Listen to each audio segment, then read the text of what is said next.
నమోస్తు తే వ్యాస విశాలబుద్ధే ఫుల్లారవిందాయతపత్రనేత్ర ఏన త్వయా భారతతైలపూర్ణః ప్రజ్వాలితో జ్ఞానమయ ప్రదీపః. సంస్కృతంలో మహాభారతాన్ని రచించిన వేదవ్యాస మహర్షిని, ఆ గ్రంథాన్ని అనువాదం చేస్తున్న కవిత్రయం వారు అనేక రకాలుగా ప్రస్తుతించారు, కొనియాడారు.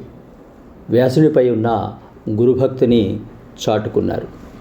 అందులో భాగంగానే కవిబ్రహ్మ తిక్కన సోమయాజి భీష్మ పర్వంలో ఈ వ్యాసుని యొక్క గొప్పతనాన్ని, వ్యాసుని యొక్క వేషాన్ని తన మనసారా ధ్యానించి దర్శించి తన కవిత్వానికి పదును పెట్టాడు. ఆ పద్యాన్ని మనం ఒక్కసారి విందామా? ప్రాంశుపయోధ నీలతను భాసితునుజ్వల దండధారు బింగాంశుచ్చటాభరణు నాగమ పుంజ పదార్థతత్వ నిస్సంశయకారు కృష్ణమృగ చర్మకృతాంబరకృత్యు భారతీ వంశ వివర్ధను త్రిదశ వందితు సత్యవతేయుగోల్చదన్. భారతీ వంశ వివర్ధను త్రిదశ వందితు సత్యవతేయుగోల్చదన్.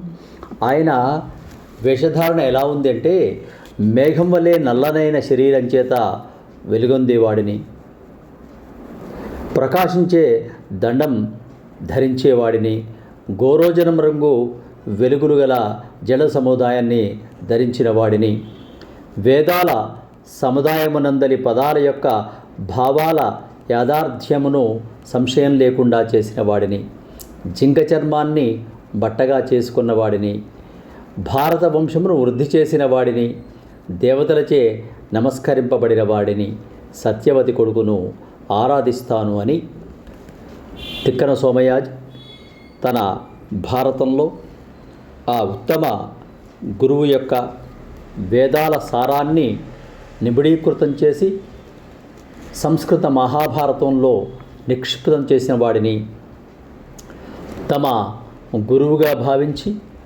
ఆ వేద తత్వవేది అయినటువంటి వేదవ్యాసుని ఈ పద్యంలో అనేక విధాలుగా కొనియాడాడు తిక్కన సోమయాజి. అలాంటి వ్యాస మహర్షి పుట్టినరోజు ఆషాఢ పౌర్ణమి. ఈ రోజును గురు పౌర్ణమిగా మనమంతా జరుపుకుంటూ ఉన్నాం. అలాంటి సనాతన సంప్రదాయాన్ని నిలబెట్టడానికి భారత భాగవతాది గ్రంథాలే కాకుండా పురాణాలు, ఉపనిషత్తులు మొదలైన వాటిని మనకు అందించిన ఆ వేదవ్యాస మహర్షి యొక్క రుణాన్ని మనం ఏమిచ్చి తీర్చుకోగలం? వారికి నైవేద్యంగా, వేద్యంగా ఈ రోజును ఆయన సంస్మరణలో జరుపుకోవడమే ఆ ఋషి పరంపరకు మనమిచ్చే నిజమైన నివాళి. సబ్స్క్రైబ్ ఆచార్య శ్రీశక్తి ఛానల్. శుభం భూయాత్. సమస్త సన్మంగళాని భవంతు. స్వస్తి.